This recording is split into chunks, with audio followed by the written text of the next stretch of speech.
walking up. We've been doing this for 4 hours, but we continue. We're tough. Here it is, Khirbet Qeiyafa. Khirbet Qeiyafa. Finally. And we're going to get to the ruins up here, and we'll be looking over at Silko. We can look back at Tel Azeka and over the valley of Elah, where David and Goliath had the battle. And of course, there is a stream at the bottom. Oh. This time of year it's going to be dry, but in the spring you'll have water in that stream. So, and Bethlehem, of course, is just, I think it's about 12 miles, if my memory serves, to that direction. Gath, where Goliath is from, is in this direction to the west. And so the Philistines would have come and camped on one side of the hill. The Israelites came and camped on the other side of the hill. Everything fits. Gath, Bethlehem, the valley, and their opposite sides of the hill. And of course, David comes from Bethlehem and brings some food and cheese, bread and cheese, so for his brothers and Saul, or the commander. And then he sees what's happening. He can't stand it. This guy's defying the armies of God. In other words, he took it as a personal affront to God. And so he says, I'll go. No one else is brave enough to go. I'll go. I'm going to fight him. And Saul looks at him and says, you can't do that. You're just a boy. And he says, I've killed lion and bear. And so he puts on Saul's heavy armor. And he says, I can't do this. Saul was tall, remember? Really big. And so David takes it off, and he goes down to the stream with his slingshot. Oops, just his sling. It's not a slingshot, just a sling. And guess what? The stones here are about twice as solid and dense as a normal stone. These are very, very dense stones. And with that, first shot, and of course David used a sling every day. That's how the shepherds take care of the sheep.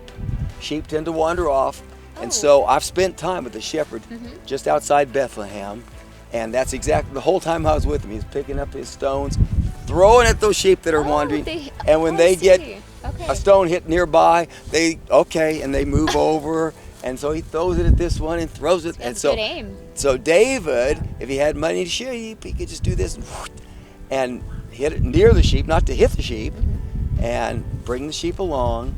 And so now he's ready to come fight Goliath. Yeah. Okay, let's go. Well, let's go. Let's go. Okay, here we go. The trip. Yeah, that's the perfect spot. Say, let's go, turn and fall. That'll make great film. Yeah. That would have been good.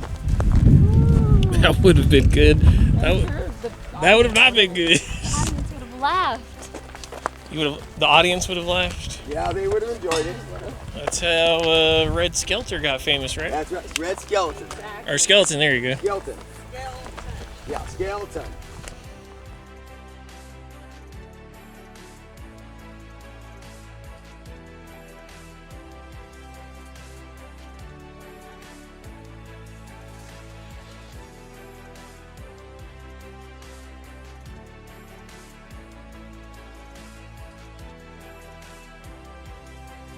What does it say? Restoration line? Restoration line. In other words, this is original. There's no restoration here.